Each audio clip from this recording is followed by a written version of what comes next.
Wa ja'ala dan juga menjadikan al-islama akan Islam mabniyan yang dibangun alaiha atasnya.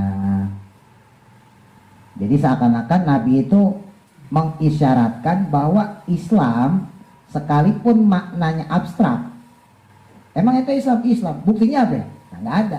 Kita cuma bisa buktiin lewat KTP kan, KTP gue Islam gitu. Tapi coba buktiin Islam, nggak ada. Kita cuma bisa ngomong ya saya Islam gitu ya. Nah Nabi dalam hadisnya ini menggunakan balagonya dengan kata bunia, dibangun. Padahal dibangun itu sifatnya material gitu ya, sesuatu yang zahir, sesuatu yang tampak. Jadi artinya harus ada sesuatu yang tampak dari keislaman seseorang, karena Islam itu sendiri aslinya abstrak, harus ditampakin. Makanya digunakan lafaz bunia. Gila, Nabi cerdas ya. Loh, berarti kalau ada orang dia yakin pada Allah, dia ngomong nih besok deh saya syahadat, tapi sekarang dia udah yakin pada Allah, tiba-tiba dia mati mendadak. Loh, berarti yang kayak gitu kafir dong. Masa gara-gara belum syahadat, sementara kolbunya sudah yakin pada Allah sebagai Tuhan, lalu dia mati dalam keadaan kafir? Paham gak ini?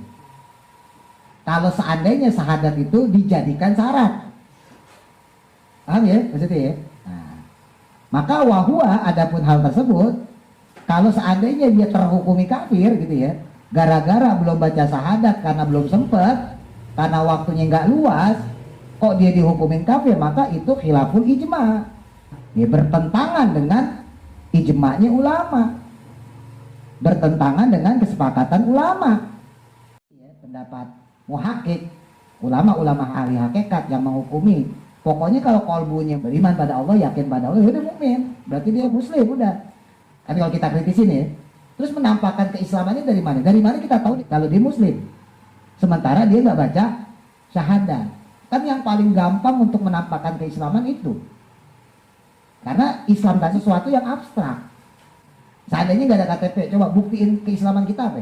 Gampang, syahadat aja, selesai kan? Oh bener loh, berarti Islam. Tapi kalau kita kritisin juga pendapat yang ahli syariat ya, ulama-ulama ahli fikih, ya benar juga tadi tuh bantahannya ulama ahli tauhid. Kalau seandainya syahadat menjadi syarat menjadi seorang mukmin, dicap sebagai seorang muslim, lalu terus kalau dia nggak sempat syahadat gimana? Ya, ada orang nih ngomong nih, saya percaya Allah itu Tuhan saya. Ya udah yuk kita syahadat. Baru mau mati lah. Gimana coba tuh? Jadi gini gampangnya, saya bolak-balik ngomong, bicara masalah diri sendiri, ya maka hukumilah diri kita secara zahir. Tapi kalau untuk ngukumin orang lain, jangan pakai hukum zahir, pakai hukum batiniah. Ya, bahasa gampangnya, kalau kita nilai diri kita, pakailah hukum syariat supaya kita nggak melanggar syariat, gitu ya. Syariat apa sih? Ya udah sholat, zakat itu, mau ngaji wudu, mau sholat wudu, gitu ya, puasa Ramadan dan seterusnya. Tapi kalau nilai orang jangan pakai hukum syariat, pakailah hukum hakikat. Takutnya yang kita lihat itu nggak sesuai dengan yang kita tahu. Kita menganggap orang kafir nih, udah sampai tahu dia mukmin. Ya itu kalau bicara hakikat ya kan, sampai tahu dia beriman. Cuman dia belum sempat ngucapin syahadat, mungkin takut sama orang tuanya, mungkin takut diasingin, mungkin takut dimusuhin, mungkin takut dibunuh, takut diintervensi, macam-macam. Gitu. Makanya waktu itu saya cerita, Abu Thalib pamannya Nabi itu menurut ulama muhakkik, Abu Thalib pasti muslim, pasti mukmin. Tapi pendapat ulama syariat enggak, mati dalam keadaan kafir karena belum bersyahadat. Sementara ulama tauhid nggak mungkin. Sekarang Abu Thalib belain Nabi dari kecil sampai meninggal, masa kafir? Coba ini kan, secara logika aja yang belain Nabi siapa selama ini? Yang pasang badan loh. Kan intinya iman percaya pada Allah, percaya pada Nabi kan? La ilaha illallah Muhammadur Rasulullah. Nah sekarang kalau Abu Thalib nggak percaya Muhammad ponakannya itu Nabi, nggak mungkin dia belain sebegitunya. Yang ada dia kayak Abu Jahal, kayak Abu Lahab. Ah udah gak usah macam-macam, Muhammad ponakan gue sok-sokan, kan gitu. Terus kesimpulan apa? Gak usah bikin kesimpulan. Ngapain bikin kesimpulan? Ya, jangan sok-sokan jadi ulama. Ini saya cerita kayak gitu. Hukumnya tuh begitu.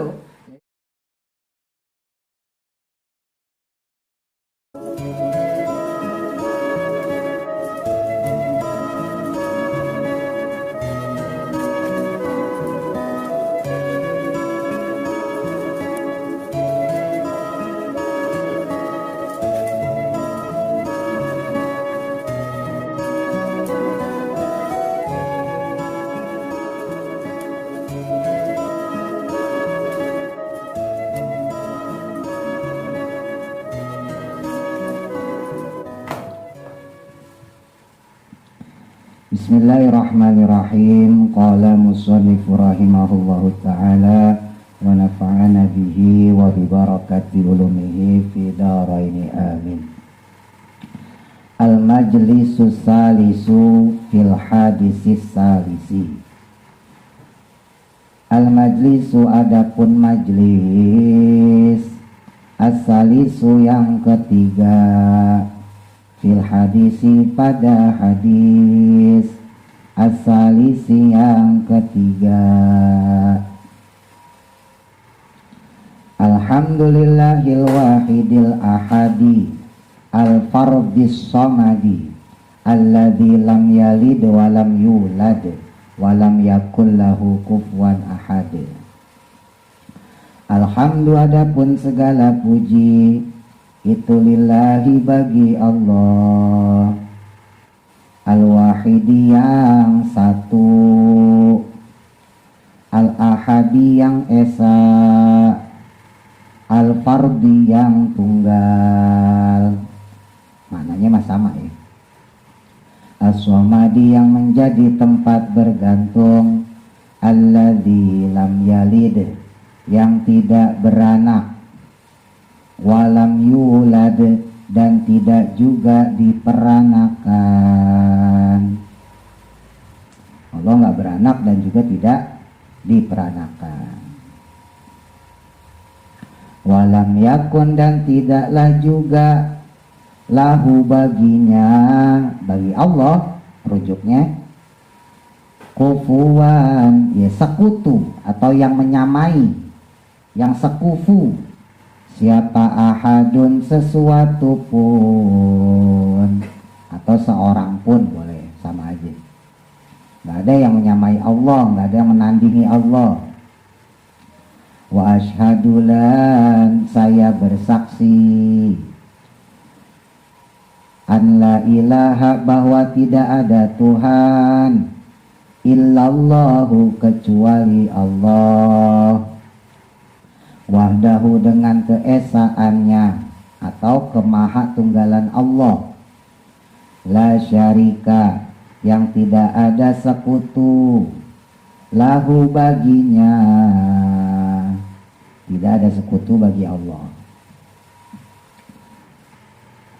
Syahadatun syahadat atau persaksian, takunu yang menjadi dia, sababana ini sebabnya mendapat nikmat, al-mu'abbadi yang abadi, yang kekal. Yang dengan syahadat itu kita mendapat nikmat yang abadi, yang kekal. Apa itu? Ya surga. Wa asyhadu dan bersaksi saya, dan saya juga bersaksi, anna sayyidana sesungguhnya pemimpin kami, wa nabiyana dan nabi kami. Itu karena atof ya, makanya diberikan harokat fathah. Karena anna itu tansibul isma wa tarfaul khobar, menasobkan isim, merofakan khobar. Badalnya Muhammadan, yakni Kanjeng Nabi Muhammad sallallahu alaihi wasallam. Itu abduhu sebagai hambanya, sebagai hamba Allah, wa rasuluhu dan rasulnya Allah atau utusannya Allah, an-nabiyyu yang menjadi nabi, al-mufaddalu yang dilebihkan atau diberikan kelebihan, al-musyarrafu yang dimuliakan, al-muayyadu yang dikuatkan atau dikokohkan. Ya, maksudnya dikuatkan dengan mukjizat Al-Quran. Kalau di Yasin tuh kita baca Yasin wal Qur'anil Hakim, dikuatkan innaka laminal mursalin, sesungguhnya engkau wahai Nabi adalah termasuk golongan utusan Allah. Atau yang kemarin kita baca tuh ya di surah Al-Baqarah ayat 252. Nah, itu juga sama, innaka laminal mursalin. Penegasan atau taukid, pengokohan, penguatan untuk menunjukkan bahwa Nabi itu adalah orang yang diutus Allah. Hamidun, ya, orang yang puji. Wa mahmudun, orang yang terpuji. Wa ahmada, dan yang terpuji, sama artinya, orang yang terpuji, Ahmad. Wa Muhammadun, dan juga Muhammad, ya sama, orang yang terpuji. Ini nama-nama Nabi ya. Sallallahu alaihi wasallam. Jadi kalau disebut Hamid, Mahmud, Ahmad ya sama. Itu sama artinya, yaitu Nabi Muhammad sallallahu alaihi wasallam. Dan juga sholawat serta salam wa ala alihi, dan atas keluarganya beliau, keluarganya baginda Nabi Muhammad. Wa ashabihi, dan sahabatnya beliau, sahabatnya Nabi Muhammad. Maroka'a, selama ruku. Siapa? Rokiun, orang-orang yang ruku. Wasajada, dan sujud. Selama orang masih ruku dan sujud, maksudnya sholat. Ya berarti sampai hari kiamat gitu ya. Jadi maroka'a rokiun wasajada di sini bimakna ila yaumil kiamah gitu ya. Jadi maknanya ya semoga sholawat itu sampai pada hari kiamat gitu. Ini bahasa kiasan, bahasa majaz. Amin, kabulkanlah ya Allah. Nah hadisnya nih, hadis yang ketiga, an Abi Abdirrahman ibni Umar ibni al-Khattabi radhiyallahu anhuma qala sami'tu Rasulullah. An Abi Abdirrahman, dari sahabat Abu Abdurrahman ibni Umar ibni al-Khattabi, putranya Sayyiduna Umar bin Khattab. Maksudnya putra beliau yaitu Abdullah ya, Abdullah bin Umar. Dan sebaik-baik nama itu Abdullah dan Muhammad. Radhiya, semoga meridhoi, siapa Allahu, Allah Ta'ala, anhuma, pada keduanya, kepada Abdullah dan Umar bin Khattab. Sami itu mendengar aku, beliau pernah mendengar Rasulullah, akan Rasulullah sallallahu alaihi wasallam, yaqulu, di mana bersabda beliau, Nabi pernah bersabda, buniyal islamu ala khamsin, bunia dibangun, apa al islamu, Islam, ala khamsin, atas 5 perkara. Islam itu dibangun atas 5 perkara. Apa saja? Yakni yang pertama syahadatin ala khamsin. Nah, jadi badannya syahadatin. Syahadatin, bersahadat, ya, bersaksi. Yang pertama, an la ilaha illallah, bahwasanya tidak ada Tuhan selain Allah. Wa anna Muhammadan, dan sesungguhnya baginda Nabi Muhammad sallallahu alaihi wasallam itu Rasulullah, adalah utusan Allah. Yang kedua, wa iqamis sholati, dan mendirikan sholat. Yang ketiga, wa itaiz zakati, dan menunaikan zakat. Yang keempat, wa hajjil baiti, dan pergi haji ke Baitullah. Wa shaumi, dan yang kelima berpuasa Ramadhana, pada bulan Ramadan. Rawahu, meriwayatkannya, maksudnya meriwayatkan hadis, siapa? Al-Bukhari, Imam Al-Bukhari, wa Muslimun, dan Imam Muslim. Dalam teks ini untuk zakat ya itu dinomor 3-kan ya, dinomor 3-kan, dan itu disepakati ulama. Kalau zakat nomor 3, Jadi syahadat, sholat, baru zakat. Nah, tapi untuk yang nomor 4, nomor 5 di sini berbeda nih. Redaksinya yang keempat itu pergi haji, yang kelima baru puasa. Ya. Dari segi pembulanan atau kalender ya, didahulukan puasa Ramadan. Kalau yang kita pakai Ramadan di nomor 4 ya. Sementara kalau di teks hadis ini kenapa Ramadan diterakhirkan? Karena dari sisi pensyariatan. Ada pendapat seperti itu. Ala kulli hal, intinya dalam redaksi ini memang ada perbedaan pendapat menurut Imam Bukhari dan Muslim. Ya, teksnya itu yang keempat itu haji dulu, baru yang kelima puasa. Ya, tentunya ini berbeda dengan ijma ulama ya. Untuk ijma ulama sendiri, kesepakatan ulama baik mazhab Hanafi, Maliki, Syafi'i dan Hambali, rukun Islam yang keempat yaitu melaksanakan puasa di bulan Ramadan. Baru yang kelima menunaikan ibadah haji gitu ya. Itu yang disepakati ulama. Tapi hadis ya tetap hadis. Jadi hadisnya begitu ya begitu udah. Adapun nanti ijma ulama itu berbeda lagi. Gitu ya. Nah, ini yang akan kita kaji dari sisi hadisnya. Titik. I'lamu. Kalau i'lam mufrad, kalau i'lamu jamak. I'lamu, ketahuilah oleh kalian. Ya, kita nih yang belajar.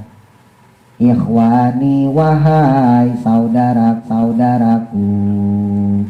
Asluhu ya ikhwani. Ya-nya mahdhuf, ya dibuang karena maklum, udah biasa. Jadi ya-nya nggak ditulis di situ. Ketahuilah oleh kalian, wahai para saudaraku. Wafaqoni, kalau disambung wafaqoni yallahu. Wafaqoni, semoga memberi taufik padaku. Siapa Allahu? Allah Ta'ala. Wa iyyakum, dan pada kalian. Li ta'atihi, karena mentaatinya. Semoga kita mendapat taufik dari Allah, gampangnya gitu ya, karena ketaatan kita kepadanya. Anna hadal hadisa, adapun sesungguhnya hadis ini itu hadisun hadis azimun, yang besar, yang agung. Wah, ini hadis gede. Kenapa hadis besar, hadis gede? Karena menjadi cikal bakal rukun Islam. Setelah kemarin kita mempelajari tentang makna Islam dan iman itu sendiri ya. Nah, ini cikal bakalnya. Rawahu, yang meriwayatkannya, meriwayatkan hadis, siapa? Al-Imamul Bukhari, Imam Bukhari. Fil imani, dalam bab iman. Wa tafsiri, dan tafsir. Imam Bukhari meriwayatkan hadis ini dalam bab iman dan tafsir. Sedangkan wal imamul muslimi, dan adapun Imam Muslim meriwayatkannya fil imani wal haji, dalam bab iman dan haji. Imam Muslim sendiri meriwayatkan hadis ini dalam bab iman dan haji. Wa qad ishtamala, dan telah mengandung hadis tersebut ala arkanil islami, atas pokok-pokoknya Islam atau rukun-rukun Islam. Bahwa maka adapun dia, ya, hadis tersebut itu min qawaidid dini, termasuk dari pondasinya agama atau pokoknya agama juga boleh. Al-azimati, yang agung. Titik. Qauluhu, adapun ucapannya beliau, maksudnya Kanjeng Nabi, dengan hadis buniyal islamu, bunia dibangun, apa al-islamu, Islam, ai maksudnya usisa, mabni majhul, dipondasikan atau dibuat pondasi. Jadi maknanya bunia di situ adalah dijadikan pondasi, dibuat pondasi. Wa aslul bina'i, dan adapun asalnya lafat bina. Ya, bina itu artinya bangunan. Secara mufradat bina itu artinya bangunan. Yakunu, yang adalah dia itu fil mahsusati, dalam jenis material atau dalam jenis sesuatu yang tampak. Dunal ma'ani, bukanlah secara makna.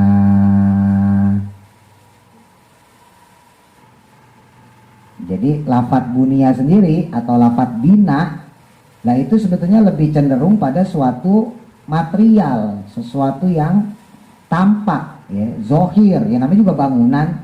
Kita ngeliat rumah kan kelihatan, bukan bentuk maknawi gitu. Bukan bentuk ma'ani. Lah kok kenapa Kanjeng Nabi kok menjadikan lafaz bunia untuk hal Islam? Padahal Islam itu kan bisa dibilang sesuatu yang abstrak, yang ada dalam kolbu kita. Iya kan? Coba misalnya saya ngomong sama teman-teman. Teman-teman coba tunjukkan keislamannya. Bisa gak kita nunjukin? Kan gak bisa ya. Paham ya maksudnya ya? Ini kalau bukan orang Arab memang ribet. Kalau kita nggak ngerti ya. Kalau kita nganggapnya ya cocok-cocok aja ya, dibangun Islam gitu ya. Tapi kalau dalam bahasa Arab ini kontradiktif. Di satu sisi Islam itu adalah sebuah hal yang abstrak, di sisi lain Nabi menggunakan kata bunia yang itu sifatnya material. Gitu. Nanti dijelasin di sini. Pasti maluhu, maka adapun penggunaannya lafaz tersebut. Penggunaan lafaz bina atau bunia tadi itu yang sifatnya materialis, sifatnya tampak, zohir, fil ma'ani, dalam segi maknawi atau dalam sisi makna, itu min babil majazi, adalah dari sisi majaz. Nah, pengambilan atau penggunaan lafaz tersebut secara maknawi adalah dari sisi majaz, dari sisi pengkiasan. Wa qad jaa, dan telah datang atau telah ada hadis tersebut fi ghayatil hasani, pada puncaknya kebaikan, wal balaghati, dan bahasa. Jadi ini dimaknai ya sebagai bentuk puncaknya kebaikan dan puncaknya bahasa. Jadi saking tingginya bahasa Nabi dalam mengistilahkan Islam, maka diambillah hal yang kontradiktif gitu ya. Ya sama aja kalau kayak kita ibaratnya dulu saya nyebutnya apa ya, majas hiperbola gitu ya. Misalnya kita ngelihat, wah daun kelapa, ya pohon kelapa tuh nyiur ya, nyiur melambai-lambai. Nah ini kan aneh, daun kelapa itu, nyiur itu suatu tumbuhan, dia nggak punya tangan, sedangkan lambai itu identik sama gerakan tangan, kan gitu. Tapi kok bisa dijadiin satu, yaitu sastra, namanya sastra ya begitu. Jadi majas ya, artinya bukan berarti nyiur melambai-lambai terus goyang-goyang, itu bukan, maksudnya pohonnya itu, daunnya itu kemudian bergerak gitu. Ya sama kayak di sini, maknanya begitu. Jadi ini dari sisi sastranya, dari sisi balago. Idja'ala, karena menjadikan lil islami, bagi Islam, qawaida, akan pokok-pokok atau qaidah, ya, pondasi juga boleh, wa arkanan, dan rukun-rukun atau dasar, mahsusatan, yang berbentuk, waja'ala, dan juga menjadikan al-Islam, akan Islam, mabniyan, yang dibangun, alaiha, atasnya. Jadi seakan-akan Nabi itu mengisyaratkan bahwa Islam sekalipun maknanya abstrak, teman-teman tadi saya sampaikan, nyebutin nih, emang itu Islam, buktinya apa? Nah, nggak ada. Kita cuma bisa buktiin lewat KTP kan. KTP gue Islam gitu. Tapi coba buktiin Islam, nggak ada. Kita cuma bisa ngomong, ya saya Islam gitu ya. Nah, Nabi dalam hadisnya ini menggunakan lafaz balagonya dengan kata bunia, dibangun. Padahal dibangun itu sifatnya material gitu ya, sesuatu yang zahir, sesuatu yang tampak. Jadi artinya harus ada sesuatu yang tampak dari keislaman seseorang. Karena Islam itu sendiri aslinya abstrak. Kita tahu dari mana kalau seseorang itu Islam? Ya, kalau cuma sekedar ngaku saya Islam bisa aja. Tapi dari mana? Kan harus ditampakin. Makanya digunakan lafaz bunia. Inilah Nabi cerdas ya. Jadi untuk lafaz bunyal Islam itu ditafsirin ya sama ulama sedemikian rupa. Itu keindahan dari segi balaghah. Titik. Qauluhu adapun ucapannya Nabi ala khamsin lafaz ala khamsin. Dibangun Islam itu ala khamsin atas 5 perkara. Ai maksudnya khamsi da'ima atas 5 tiang. Ini kalau wazannya mafa'ilah maka dia mabni mansub ya, mabni nasab. Sama kayak syara'ito. Nggak bisa teman-teman baca syara'iti, nggak bisa.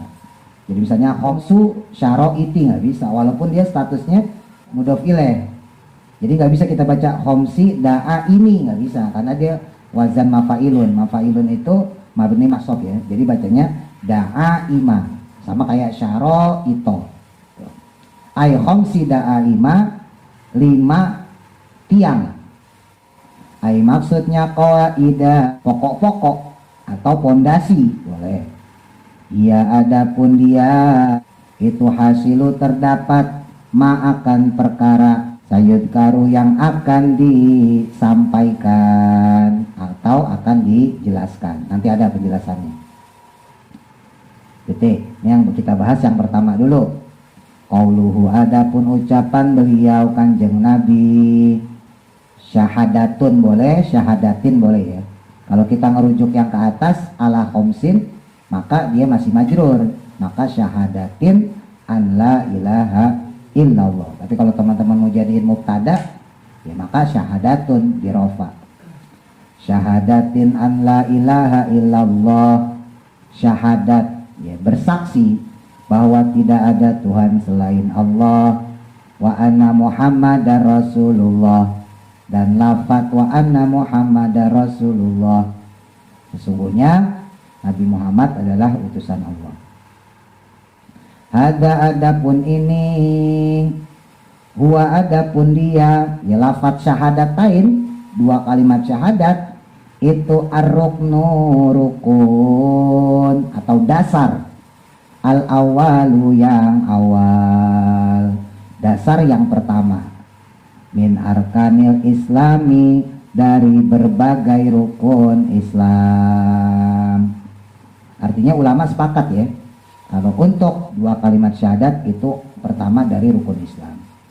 Walama kana, dan tatkala adanya apa al imanu iman, wa adapun dia itu tasdikul qalbi, pembenarannya hati, bikulima dengan setiap perkara atau semua hal juga boleh, ulima yang diketahui, bidorurati dengan suatu keharusan atau suatu kewajiban.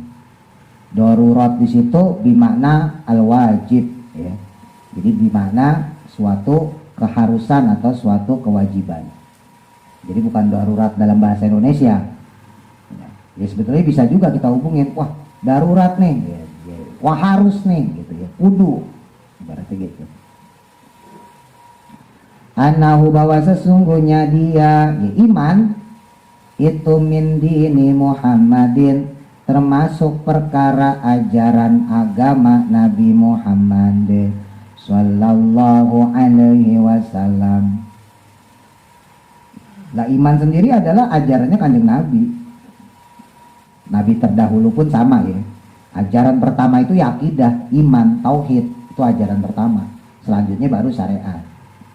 Wakana dan adalah apa tasdikul qalbi, pembenarannya hati, itu amron suatu perkara, batinan yang sifatnya batin, sifatnya tidak tampak, ya lawannya zohir.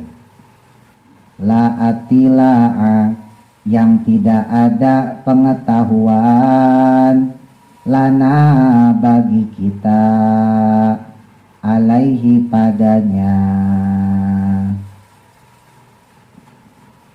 Karena iman itu merupakan pembenaran dari hati, sedangkan masalah hati itu amron batinan, gitu, perkara yang batiniah, yang nggak kelihatan, maka tentunya kita nggak bakal mampu untuk mengetahui iman seseorang.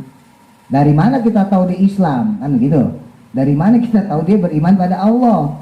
Sementara iman sendiri adanya dalam kolbu. Nah, kolbu itu kagak bisa ditebak.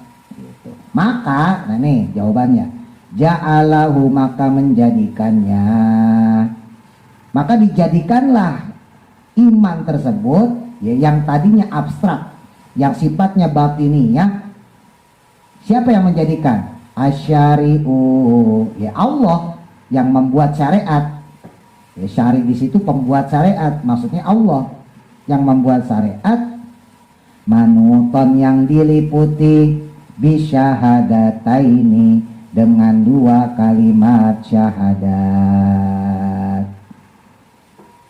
Maka untuk mengekspresikan abstraksi tadi, ya, untuk menampakkan hal yang sifatnya batiniah tadi, gitu ya, maka Allah sebagai pembuat syariat mengharuskan seseorang untuk melafadzkan syahadatain, gitu. Karena kalau cuman beriman doang tanpa kalimat syahadat, ya maka nggak bisa ditampakkan secara zohir. Tapi apakah dia beriman? Bisa jadi beriman, gitu. Tapi nggak bisa berlaku hukum-hukum Muslim kepada dia, nggak bisa berlaku hukum-hukum Islam kepada dia, karena lafaz syahadatnya belum disebutin. Ya Allah tahu dia Muslim, dia mukmin. Ya, saya yakin pada Allah, saya percaya pada Allah. Ya. Seandainya gitu ya, besoknya mati misalnya gitu. Sementara dia belum ngucapin syahadat. Ya bagi Allah dia mukmin, dia muslim. Cuman kan nggak berlaku hukum mukmin pada dia, nggak berlaku hukum-hukum muslim pada dia, kan gitu. Berarti dia nggak disolatin, jadi kafarin mungkin sama. Tapi nggak tahu juga ya, kalau orang luar kan kadang pakai jas ya. Nah, bisa jadi dipakein jas, steel ya kan, pakai pantopel, pakai dasi, nggak pakai kain kapan jadinya. Gitu. Terus nggak disolatin, terus dikuburin di pemakaman orang kafir. Jadi nggak berlaku hukum muslim bagi dia. Gitu. Kalau dia nggak sempat ngucapin syahadat, tapi bagi Allah mah mungkin dia, oh dia beriman udah gitu. Paham ya maksudnya ya? Nah makanya harus diwujudin lewat syahadatain, lewat dua kalimat syahadat. Makanya Wali Songo tuh pinter bikin acara sekatenan tuh. Nah, sekaten itu diambil dari kata syahadatain. Orang Jawa agak bisa ngomong syahadatain Mas Onda, ya Mas Ardan. Nah kita aja yang udah zaman sekarang nih, coba ngomong cepet deh, syahadatain, bisa gak? Mikir dulu ya kan. Nah, orang zaman dulu kan lidahnya pelok ya, nggak kayak sekarang. Makanya ngomong syahadatain susah. Akhirnya ngomong ya sekaten, acara sekatenan. Jadi Sunan Kalijaga bikin pameran gitu ya, pagelaran wayang. Ya, pokoknya kalau yang masuk harus cuci tangan, cuci muka, cuci kepala, cuci kaki. Nah itu kan wudhu. Jadi bahasanya disuruh bersihin diri. Nah terus kemudian ngucap passwordnya itu, karcisnya itu sekaten, asyhadu alla ilaha illallah asyhadu anna muhammadar rasulullah. Itu pinternya Wali Songo zaman dulu gitu. Ya, itu taktik ya, taktik dakwah. Baru kemudian diajak sholat. Sebab kalau mereka langsung percaya pada Allah, bingung dia. Sementara iman itu abstrak, ya kan? Entar dia nanya lagi, Allah kayak gimana Sunan? Nah, repot lagi. Nama orang zaman dulu, ya kan? Ya dia biasa nyembah batu, dia biasa nyembah pohon yang berwujud. Tiba-tiba disuruh nyembah yang nggak kelihatan. Allah wujud, tapi kan bagi dia nggak kelihatan. Coba teman-teman kayak gitu. Bingung nggak? Ya, otaknya masih itu belum nyampe, zaman dulu belum nyampe. Harus nerangin secara tauhid dulu, karena Tuhan itu berbeda dengan kita. Ya, nggak mungkin Tuhan itu bisa terlihat dengan mata telanjang seperti kita. Udah kelamaan. Ya, orang kampung diterangin kayak gitu minggir deh. Ribet ya kan gitu. Ya, jangan kan orang kampung, orang sekarang aja disuruh sholat doang aja ribet ya kan. Lagi zaman dulu. Gitu ya. Titik. Nanti ada hubungannya di depan. Qala ta'ala berfirman Allah Ta'ala, Allah berfirman, qulu katakanlah oleh kalian, amanna, ya kami beriman, kami yakin, kami percaya, billahi kepada Allah Ta'ala. Wa qala dan juga bersabda Nabi Muhammad sallallahu alaihi salatu wassalam, umirtu aku diperintahkan an uqatila untuk memerangi an-nasa akan manusia, orang-orang, hatta yashhadu sehingga mereka bersyahadat dengan lafaz apa? An la ilaha illallah, dengan lafaz la ilaha illallah, tidak ada Tuhan selain Allah. Wa anna Muhammadar Rasulullah, dan bahwasanya sesungguhnya Nabi Muhammad adalah utusan Allah. Rawahu Syaikhoni, meriwayatkan hadis Imam Asy-Syaikhoni, maksudnya dua imam, yaitu Bukhari dan Muslim. Bukan nama imamnya Syaikhoni, bukan ya. Maksudnya Imam Bukhari Muslim. Jadi Nabi sendiri ketika sudah di Madinah, ini bukan di Mekah nih. Hadis ini ketika Nabi Muhammad SAW berada di Madinah, ya, hadis Nabawi namanya sebutnya. Nah itu Nabi diperintahkan untuk memerangi orang-orang yang tidak mau bersyahadat. Dia ngambil keuntungan, tinggal di negara Islam, diamankan oleh tentara-tentara Islam, tapi kagak mau masuk Islam. Nah, maka Nabi kemudian diperangin, ya, kecuali mereka bayar diat, ya. Maka dalam Islam ini nanti ada istilah diat, denda, pajak kalau bahasa kita. Boleh orang kafir berada di wilayah Muslim boleh, tapi dia harus bayar pajak, harus bayar denda, bayar diat. Titik. Wasayati dan akan datang pula, ya keterangan maksudnya. Insya Allahu, insya jika menghendaki siapa Allahu Ta'ala, Allah Ta'ala. Apa al-kalamu pembahasan, ala makna dzalika atas makna tersebut. Nanti akan ada pembahasan tentang hal tersebut. Wa ala syai'in dan atas sesuatu, atas perkara, min fadlil la ilaha illallah, tentang kelebihannya lafaz la ilaha illallah, fi mahalihi dalam tempatnya, maksudnya dalam bahasan lain ya, nanti ada. Ini kita nggak bicara itu dulu. Tanbihun, ya, tanbih atau pemberitahuan. Nah ini kita diajak mikir nih. Halin nutqo, asal katanya hal an nutqo, kalau diwasolin halin nutqo, diberikan harokat kasroh lamnya yang sukun untuk memudahkan pembacaan. Halin nutqo, asal katanya hal an nutqo. Hal apakah? An nutqo pengucapan, bisyahadataini dengan dua kalimat syahadat, itu syartun menjadi syarat, li ijra'i ahkamil mu'minina, untuk pelaksanaan berbagai hukum-hukum bagi orang mukmin, fit dunia, dalam dunia. Jadi kalau ada pertanyaan apakah lafaz syahadatain, dua kalimat syahadat ya, itu jadi syarat gak sih untuk pelaksanaan hukum-hukum bagi seorang mukmin? Minas sholati, berupa sholat, alaihi padanya, misalnya sholat gitu. Watawarusi dan saling mewarisi, ya, dia punya anak mewariskan, atau orang tuanya meninggal dia dapat warisan. Wal munakahati dan pernikahan, wa ghairiha dan selainnya. Itu ghairu dakhilin, tidak masuk, fi musammal imani, dalam hakikatnya iman. Apakah dia itu menjadi syarat yang merupakan bagian hakikatnya iman? au juz'un atau hanya jadi bagian, dakhilun yang masuk fi musammahu dalam hakikatnya iman. Jadi dia itu masuk dalam hakikat iman atau hanya bagian dari hakikatnya iman. Ini pasang telinga nih, ini bahasa-bahasa kayak gini kalau yang nggak cerdas bingung. Itu qaulani, ada dua qaul, ada dua pendapat ulama. Zahaba berpendapat, zahaba di situ bukan pergi, zahaba berpendapat, mazhab. Zahaba berpendapat. Siapa yang berpendapat? Al-jumhurul muhakkikina. Jumhur, ya berarti mayoritas ulama ahli tahqiq atau ulama ahli hakikat atau ulama kalam, ulama ahli akidah.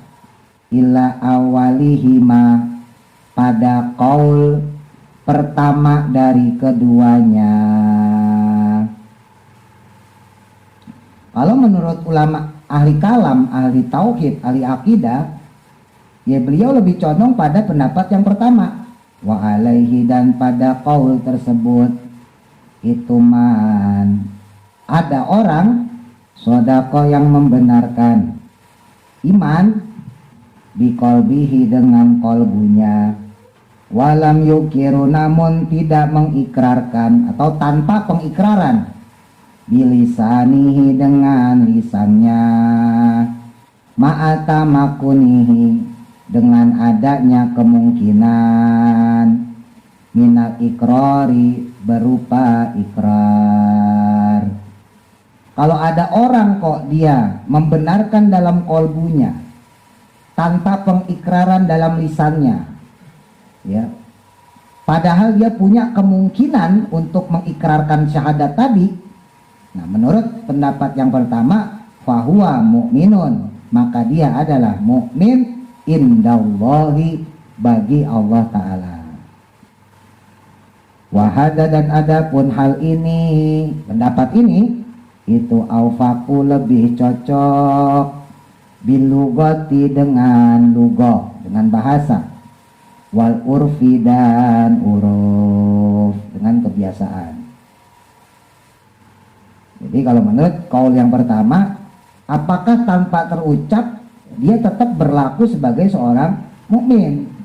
Statusnya gitu loh. Syahadatain tadi apakah memang harus diucapkan? Kalau menurut kaul yang pertama nggak perlu, ya, karena cukup dengan kolbu saja.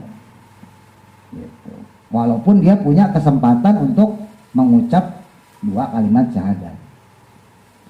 Wadhahabadan berpendapat. Nah, ini pendapat kedua ya. Wadhahabadan berpendapat, siapa kasirun, ya kebanyakan atau mayoritas, minal fuqahai, dari golongan ulama ahli fikih. Sementara ulama ahli fikih sendiri berpendapat ilasanihima, pada qaul kedua dari keduanya. Jadi berpendapat sebaliknya, qaul yang keduanya, jadi harus terucap syahadat tadi gitu. Wa alzamuhum, dan membantah mereka para ulama ahli fikih. Siapa yang membantah? Al awaluna, ulama yang pertama, ulama yang muhakkik, ya, ulama ahli kalam, ahli tauhid, ahli akidah.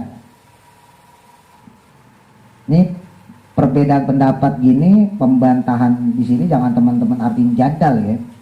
Yang kemarin kita bahas tuh berbantah-bantah, bukan.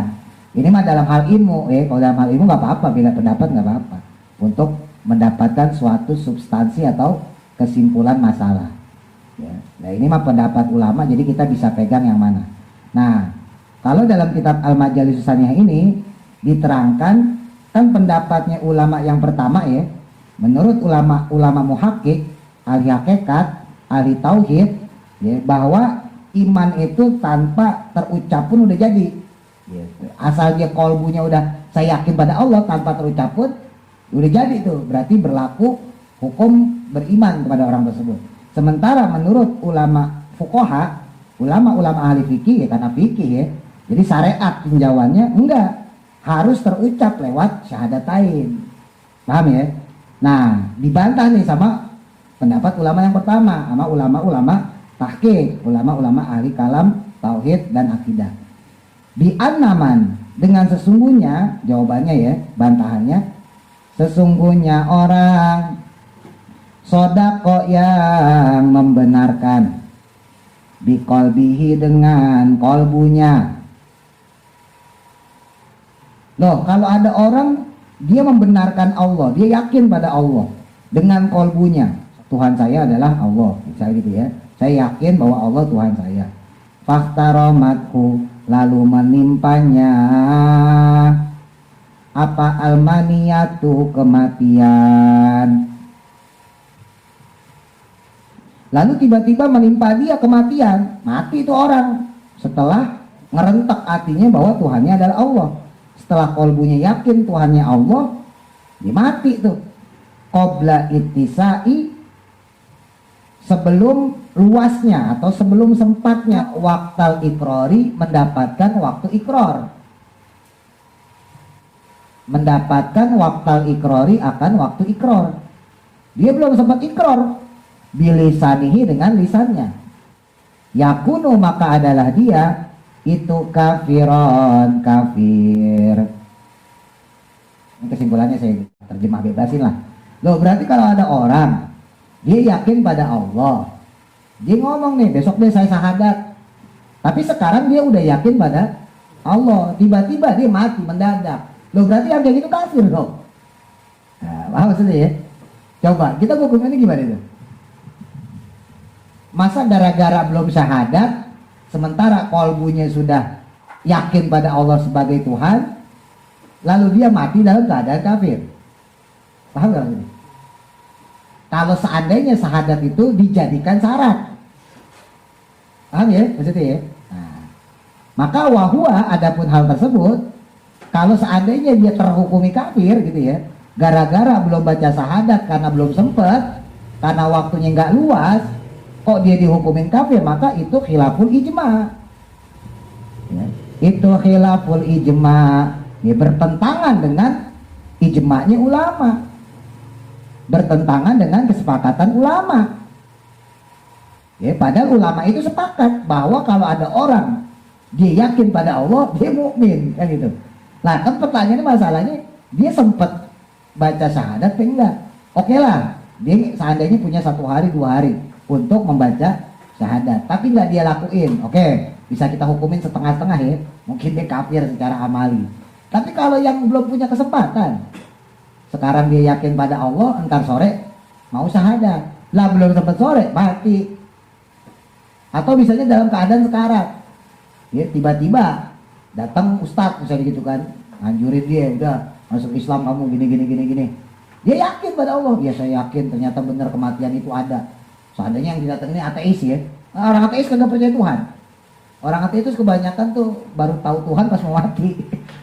Pengalamannya siapa tuh, saya lupa tuh, yang profesor yang dari Jerman itu, beliau meneliti ateis ya, lupa saya, Raymond siapa gitu. Nanti saya baca tuh artikelnya, jadi orang ateis tuh banyak sadar baru pas mau mati. Jadi oh iya ternyata kematian itu ada, bukan reinkarnasi, bukan itu enggak.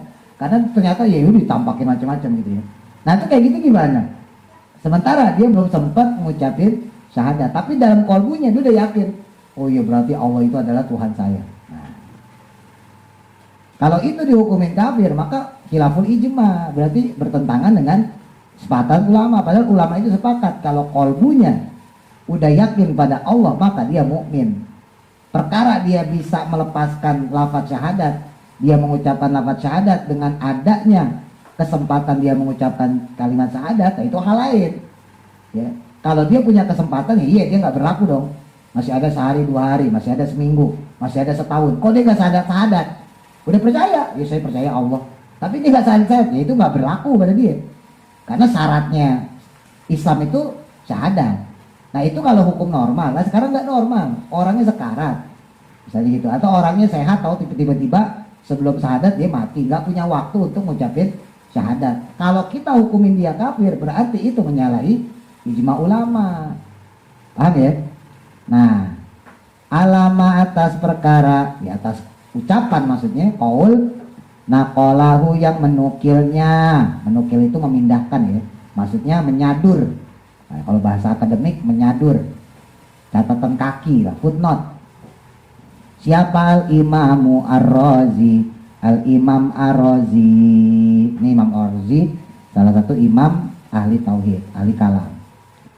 Wa ghairuhu, dan selain beliau, lakin walaupun tetapinya, yu'aridu, ya menentang dakwal ijma'u, pengakuannya ijma ulama ini,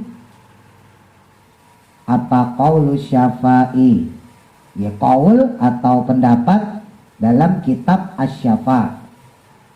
Ini nama kitab ya, nama kitab Asy-Syafa'. As-sahihu, adapun yang sahih, yang benar, kalau menurut kitab Asy-Syafa', annahu, bahwa sesungguhnya, mukminun, adapun seorang mukmin itu mustaujibun, berhak atau layak atau pantas, al-jannata, ke dalam surga.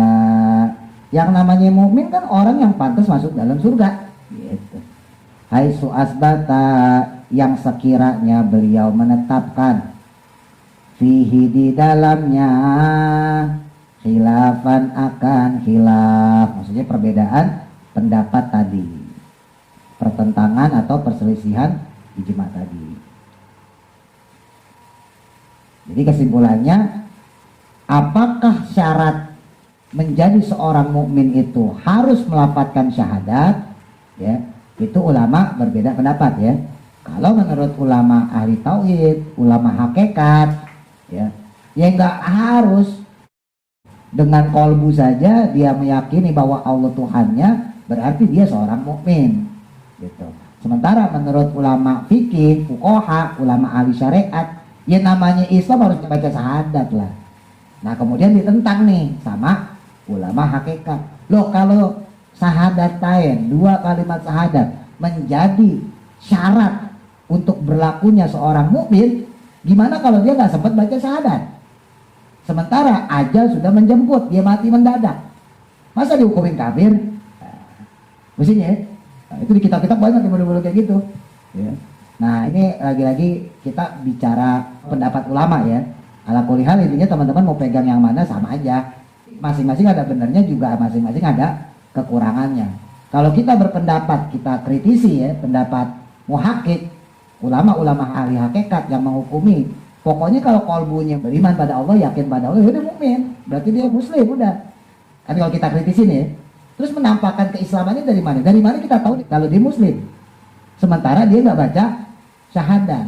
Kan yang paling gampang untuk menampakkan keislaman itu, karena Islam kan sesuatu yang abstrak. Islam itu sesuatu yang abstrak. Tadi saya sampaikan, teman-teman coba, saya Islam nggak? Islam. Apa buktinya? Nggak ada. Kita bisa buktiin apa? Kecuali KTP. Udah dong, bukan KTP Islam. Tapi seandainya nggak ada KTP, di zaman Nabi kan belum ada KTP ya. Seandainya nggak ada KTP, coba buktiin keislaman kita apa? Gampang, syahadat aja. Asyhadu alla ilaha illallah wa asyhadu anna muhammadar rasulullah.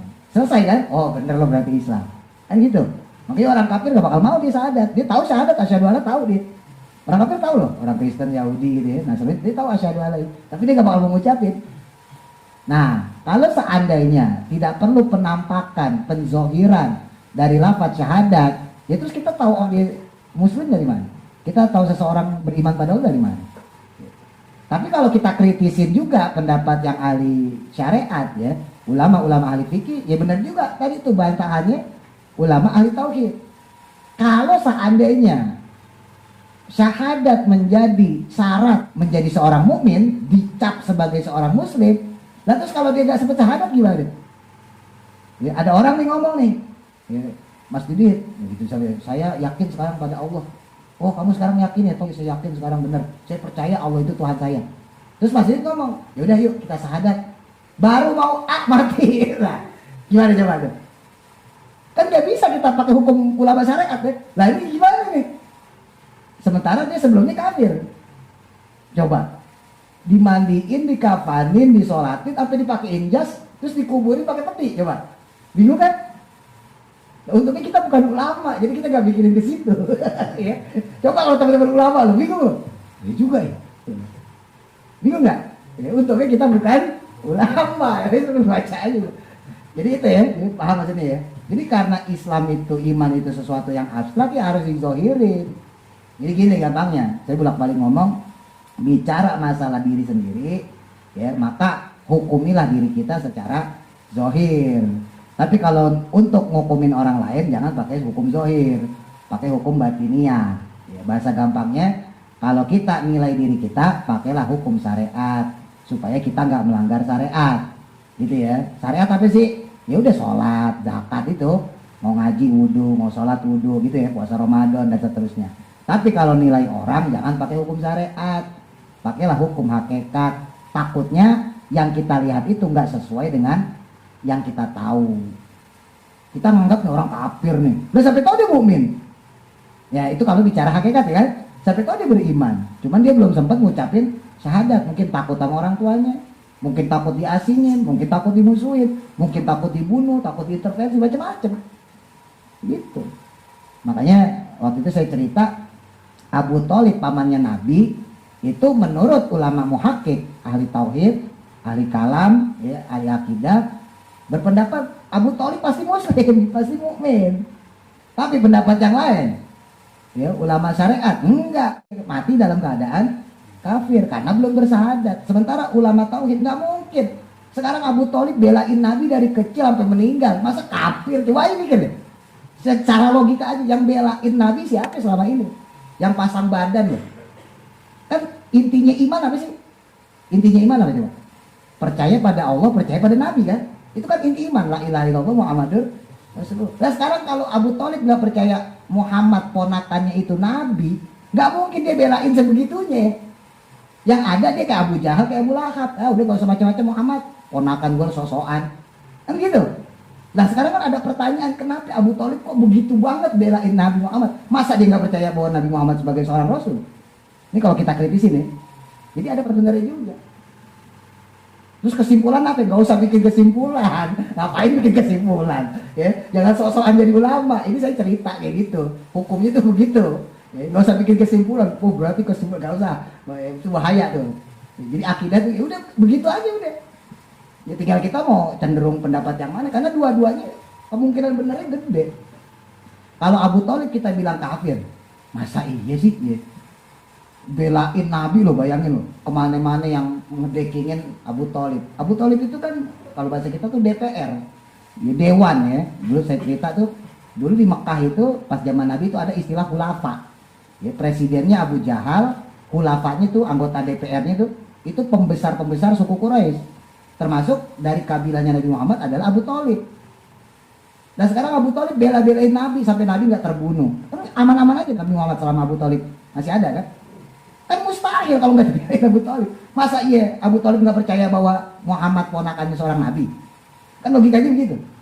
Tapi kalau kita bilang Abu Thalib beriman pada Nabi Muhammad, faktanya sampai wafat pun beliau nggak ucap syahadat. Kan itu masalahnya. Nah itu ntar kita tanya di akhirat. Ya. Yang jadi yang benar yang mana nih? Gitu. Jadi nggak usah bikin kesimpulan. Ya, sok-sokan Abu Thalib kafir. Jangan sampai tahu mukmin. Ya, Abu Thalib mukmin, dia sampai tahu kafir, kita nggak tahu. Jadi nggak usah menghukumi, nggak usah bikin kesimpulan, gitu ya. Jadi ntar kita tanya lah di akhirat, ya. Qauluhu wa iqamis shalah, wallahu a'lam. Mudah-mudahan manfaat. Al-Fatihah. A'udzu billahi minasy syaithanir rajim. Bismillahirrahmanirrahim. Alhamdulillah.